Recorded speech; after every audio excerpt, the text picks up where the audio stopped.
हदे शहर से निकली तो गाँव गाँव चली, कुछ यादें मेरे संग पाव पाव चली। सफ़र तो धूप का हुआ तो तजुर्बा हुआ, वो जिंदगी ही क्या जो छाव छाव चली। जीवन में धूप और छाव हमेशा बनी रहती है, इसी का नाम जिंदगी है। क्योंकि धूप के बिना छाव का और छाव के बिना धूप का कोई अपना अस्तित्व ही नहीं होता।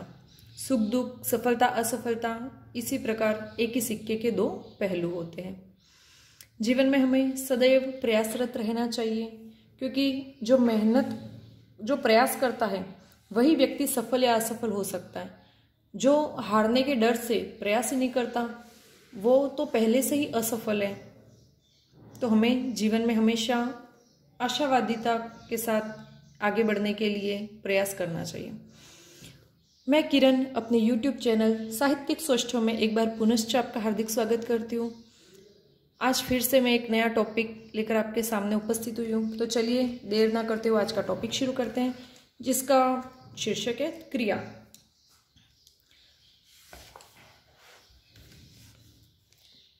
क्रिया शब्द की अगर व्युत्पत्ति देखें अपन तो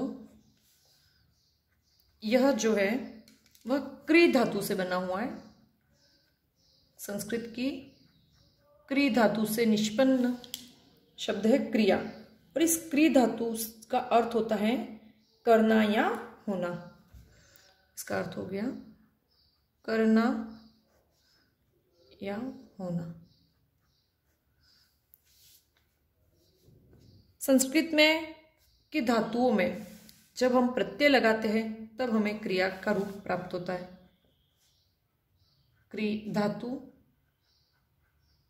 धातु के साथ हम प्रत्यय जोड़ते हैं और इस प्रकार हमारे निष्पन्न होने वाला शब्द जो है वो क्रिया का रूप होता है। क्रिया के मूल रूप को ही धातु कहते हैं। धातु क्या है? तो क्रिया का मूल रूप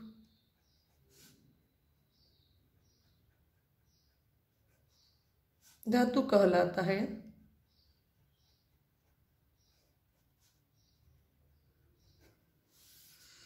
और धातु में अगर हम ना जोड़ देते हैं तो उससे हिंदी में क्रियापद बनते हैं।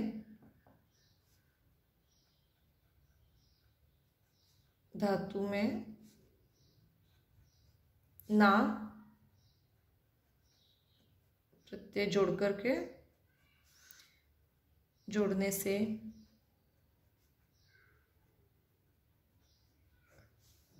हिंदी के क्रियापद बनते हैं। जैसे कि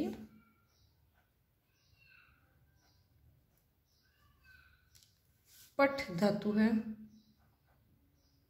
पढ़, इसके साथ हमने ना जोड़ा तो हमारे बन गया पढ़ना।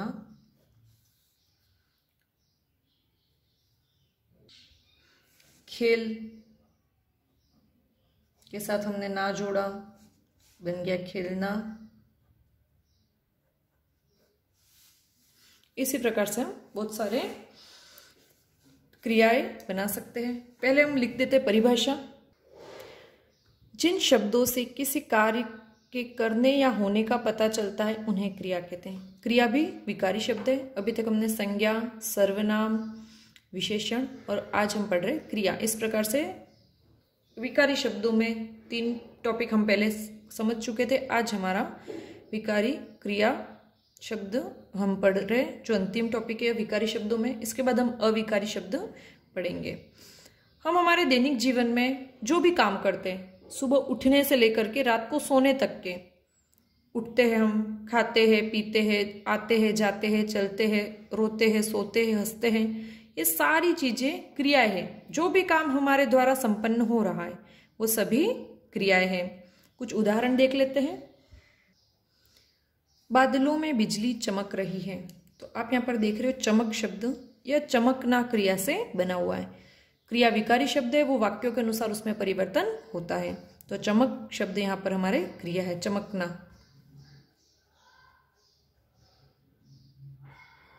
हमने देखा था कि धातु में ना प्रत्यय जोड़कर हम क्रियापद बनाते, चमक में ना जोड़कर के हमने चमकना क्रिया बनाई। पक्षी दाना चुग रहे हैं, चुग, चुग में भी हम ना बना करके चुगना क्रिया हो गई, चुगना क्रिया। कोई भी वाक्य हो उसमें कर्ता, फिर आता हमारे कर्म और उसके बाद हमारे आती है क्रिया।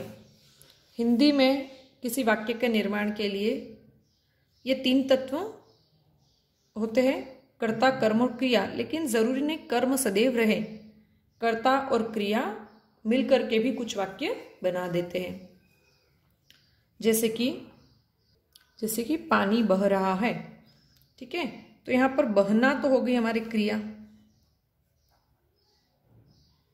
बहना क्रिया, और ये जो पानी है वो हमारे यहां पर क्या है, कर्ता। तो कर्ता और क्रिया या कर्ता, कर्म और क्रिया, इस प्रकार से किसी भी वाक्य का निर्माण होता है। तो इससे हमको एक बात समझ में आई कि क्रिया हमेशा वाक्य के अंतिम हिस्से में होती है, वाक्य जहां समाप्त होता है वहां पर क्रिया होती है। अब कुछ बातें हम और भी थोड़ी सी बेसिक चीजें क्लियर कर लेते हैं। पहले बच्चे ने खाना खाया, बच्चा यहाँ पे हो गया हमारा कर्ता, ये जो ने इत्यादि जो है ये कारक चिन्ह, बहुत जल्द एक कारक का भी एक वीडियो बना के डालेंगे। खाना जो है और खाया, ठीक है, तो खाया जो है वो क्रिया है, लेकिन यहाँ पे हो गया खाना क्रिया, और यहाँ पर ये जो खाना शब्द है वो भोजन के लिए, ठीक है। तो बच्चे ने क्या खाया, तो बच्चे ने खाना खाया। तो ये जो खाया शब्द है, क्या प्रश्न पूछ करके हमको इसका उत्तर मिला, खाना।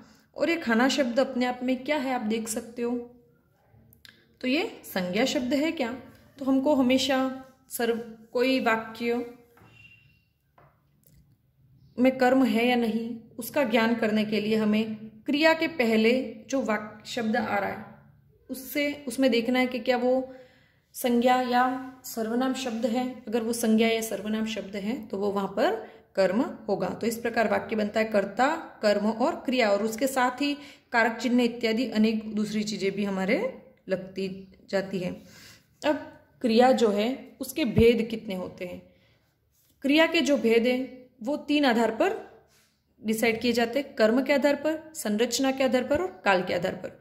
तो आज क्रिया के भेदों में सबसे पहले कर्म के आधार पर जो मुख्य इसका भेद है, तो हम कर्म के आधार पर क्रिया के भेद आज पढ़ेंगे।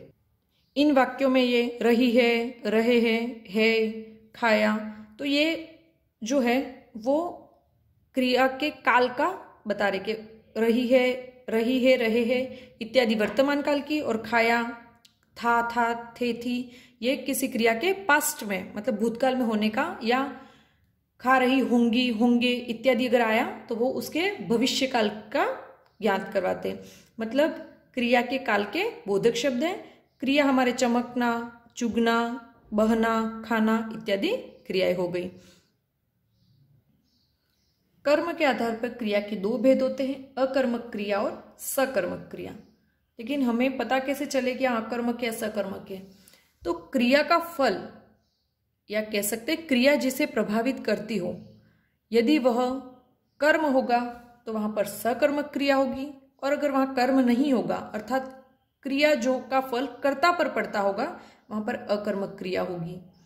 फिर सकर्मक क्रिया के पुनः 2 भेद है, जहां पर एक कर्म होगा वहां पर एक कर्मक, और 2 कर्म होंगे वहां पर द्विकर्मक क्रिया हो जाएगी। तो अकर्मक क्रिया में या तो कर्म का अभाव होगा या क्रिया का जो फल है वो कर्ता को प्राप्त होगा। लेकिन सकर्मक में कर्म होता है और क्रिया का जो फल है वो कर्म पर ही आश्रित होता है। अब हम देख लेते हैं कि अकर्मक और सकर्मक की पहचान कैसे की जाए। अकर्मक क्रिया, इसके नाम से स्पष्ट है, अधन कर्म, 2 शब्दों से मिलकर बना है अधन कर्मक। मतलब नहीं है कर्म, कि बिना कर्म के जो है या जिसमें कर्म नहीं है। इसकी परिभाषा यूं है, जिस क्रिया के कार्य का फल कर्ता पर पड़ता है उसे अकर्मक क्रिया कहते हैं। या फिर हम कह सकते हैं कि जिस क्रिया के साथ कर्म का अभाव हो या जिस क्रिया का फल कर्म पर ना पड़ करके कर्ता पर पड़ता है। तो अकर्मक क्रिया में दो चीजें होगी, एक तो कर्म का अभाव होगा और दूसरा अकर्मक क्रिया का जो फल है उस कार्य का फल किसको प्राप्त होगा, कर्ता पर। कुछ क्रियाएं हैं जो स्वतः ही अकर्मक क्रिया है। कुछ तो वाक्यों को पढ़कर हमें पता चलता है कि वो वाक्य अकर्मक क्रिया का या स्वकर्मक क्रिया का, लेकिन कुछ ऐसी क्रियाएं हैं जो स्वतः अकर्मक है, जैसे कि रोना, सोना, हंसना, उड़ना, नाचना, बैठना। जिनसे संबंधित कुछ वाक्य हम देख लेते हैं। दादी और नानी हंसती है। ठीक है, तो हंसती है। अब यहाँ पर हमें नहीं पता कि कौन सी क्रिया अकर्मक या सकर्मक, और सीधा ये वाक्य आ जाए तो आप पता कैसे करो। तो हमें तब सीधा सा एक प्रश्न पूछना है इस क्रिया को लेकर, क्या हंसती है, क्या हंसती है। तो हमें क्या उत्तर मिलेगा, हमारे पास यहाँ पर कोई उत्तर नहीं है। अगर क्या लगा करके क्रिया के साथ कोई प्रश्न पूछा जाए और उसके उत्तर में कोई संज्ञा या सर्वनाम शब्द मिले तब वो कर्म होगा। लेकिन अगर कोई शब्द में संज्ञा शब्द नहीं प्राप्त होता है तो तब हमें जान लेना चाहिए कि वो वाक्य कर्म विहीन है, अर्थात अकर्मक वाक्य।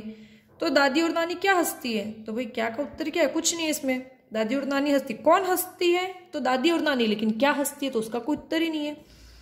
अचानक आंधी आई, अचानक आंधी आई, तो आप बोलोगे भाई क्या आई, तो आप बोलोगे कि आंधी आई।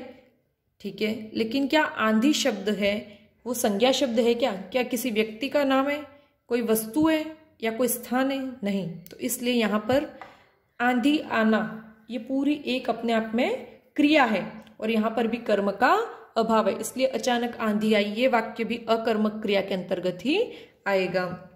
रमा बैठी है, रमा बैठी है, रमा क्या बैठी है, उसका उत्तर नहीं, लेकिन कौन बैठी है तब रमा होगा, लेकिन क्या बैठी है तो कोई उत्तर नहीं है। तो यहाँ पर बैठना क्रिया है, कौन सी क्रिया है, बैठना क्रिया। हंसना, आना, यहाँ आई का हो जाएगा आना। हर ना शब्द बना करके हमने पढ़ा था कि क्रिया रूप बनाते हम, आना क्रिया। युवतियां रो रही है तो यहाँ पर हो गई रोना क्रिया। बालक जा रहा है, जाना। क्या जा रहा है, पता ही नहीं है क्या जा रहा है। कौन रो रही है तो युवतियां, लेकिन क्या रो रही है तो इसका कुछ उत्तर हमारे पास नहीं आता, इसलिए यह भी अकर्मक है। आकाश सोया है, आकाश यहाँ पर किसी बच्चे का नाम है। ठीक है, आकाश सोया है तो कर्ता हो गया, और सोया तो सोना क्रिया हो गई, लेकिन यहाँ पर कर्म नहीं है। लड़की नाच रही है, तो कौन नाच रही तो लड़की, लेकिन क्या नाच रही है तो नहीं पता, तो नाचना यहाँ पर हमारे क्रिया हो गई। आकाश में पक्षी उड़ रहे हैं, आकाश में पक्षी उड़ रहे हैं, तो आप बोलोगे इसमें तो अपन प्रश्न बनाएंगे क्या उड़ रहे हैं, तो आप बोलोगे पक्षी, तो क्या नहीं, कौन उड़ रहे हैं तब पक्षी उत्तर आता है ना, क्या उड़ रहे पे नहीं आता है। तो यहाँ पर उड़ना जो क्रिया है उसी से पता चल रहा है कि भाई ये स्वतः ही अकर्मक क्रिया है, तो यहाँ पर हो गया उड़ना। हमारे कॉम्पिटिटिव एग्जाम्स में दो टाइप के प्रश्न पूछे जाते हैं। एक तो सीधा पूछता है कि निम्न वाक्यों में से कौन सा वाक्य अकर्मक क्रिया का है या नहीं है, या तो 3 अकर्मक क्रिया के देगा और 1 सकर्मक क्रिया का, और उनमें से छांटना होगा, या 3 सकर्मक क्रिया के दे करके 1 अकर्मक क्रिया वाला वाक्य छांटने को बोलेगा, या फिर सीधे ही जैसे वरिष्ठ अध्यापक 2018 में हाल ही में जो हुआ पेपर उसमें पूछा था, निम्नांकित में से अकर्मक क्रिया है लिखना, पढ़ना, नाचना है, देखना। अब आप बोलोगे भाई हमको इन शब्दों में से कोई ऐसा भी शब्द आ जाए जिसका पता नहीं है, तो तब हम क्या करें, तब हम उसका वाक्य निर्माण करेंगे। जैसे छात्र लेख लिखता है, तो क्या लिखता है, लेख, तो ये तो होगी सकर्मक। पढ़ना, छात्र पुस्तक पढ़ता है, छात्र क्या पढ़ता है, क्या पढ़ता है तो पुस्तक, ये भी हो गया। छात्र टीवी देखता है, तो क्या देखता है तो टीवी। तो लिखना, पढ़ना और देखना तो हो गया। हमने पता है अभी तक नाचना जो है, छात्र नाचता है, तो क्या नाचता है, उसका कोई उत्तर हमारे पास नहीं। तो यहाँ स्पष्ट होता है कि नाचना जो क्रिया है वो हमारी कौन सी हो गई, अकर्मक क्रिया। तो इस प्रकार हमने आज देखा अकर्मक क्रिया। लेकिन और भी इसके बहुत सारे दूसरे भी चीजें हैं जिनसे हमें पता चलेगा कि ये अकर्मक क्रिया है, लेकिन उसको हम सकर्मक क्रिया के साथ ही पढ़ेंगे। अभी थोड़े से जो बेसिक्स है वो ही यहाँ पर क्लियर हुए हैं। इसके आगे का जो टॉपिक है वो हम सकर्मक क्रिया के साथ पूरा देखेंगे, क्योंकि सकर्मक क्रिया थोड़ा बड़ा टॉपिक है, उसको हम कल करेंगे। उसके साथ कुछ और क्लॉज है जिनको हम ऐड करेंगे, जिसके माध्यम से आपको पता चलेगा कि भाई यहाँ पर सकर्मक नहीं होगी, और जहाँ सकर्मक नहीं हो सकती, सीधी बात है, वहां पर कौन सी क्रिया होगी, अकर्मक। तो वो कौन कौन से क्लॉज है वो कल हम सकर्मक और अकर्मक क्रिया दोनों को साथ में डिटेल में पढ़ेंगे। तो आज का टॉपिक यहीं समाप्त होता है। आज के टॉपिक में हमने पढ़ा क्रिया जो है वो क्री धातु से बनती है, जिसका मतलब है करना या होना। क्री जो धातु है, जितनी भी धातु वो संस्कृत की होती है, और संस्कृत की मूल क्रिया का जो मूल रूप होता है वो धातु कहलाता है, और संस्कृत की धातुओं के साथ हम प्रत्यय जोड़ करके क्रिया बनाते हैं। धातु में ना प्रत्यय जोड़ने से हिंदी में क्रियापद बनते हैं, जैसे कि पढ़ में ना लगाए पढ़ना, खेल में ना लगाए तो खेलना, लेख में ना लगाए तो लिखना इत्यादि।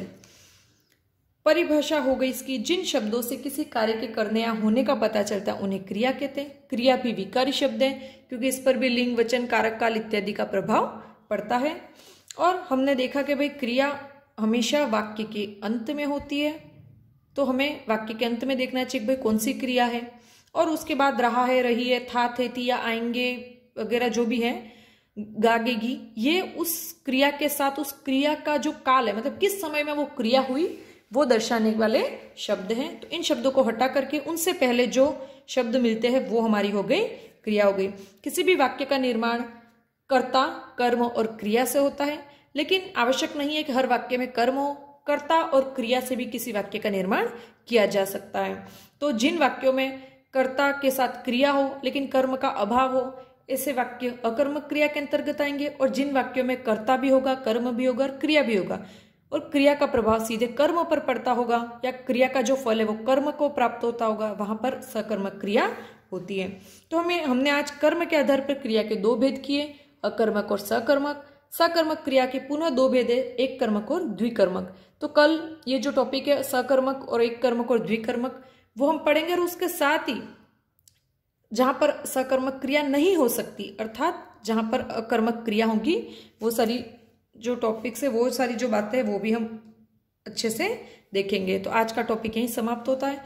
अगर आपको किसी प्रकार का कोई कंफ्यूजन हो तो आप कमेंट बॉक्स में कमेंट करके पूछ सकते हैं। धन्यवाद।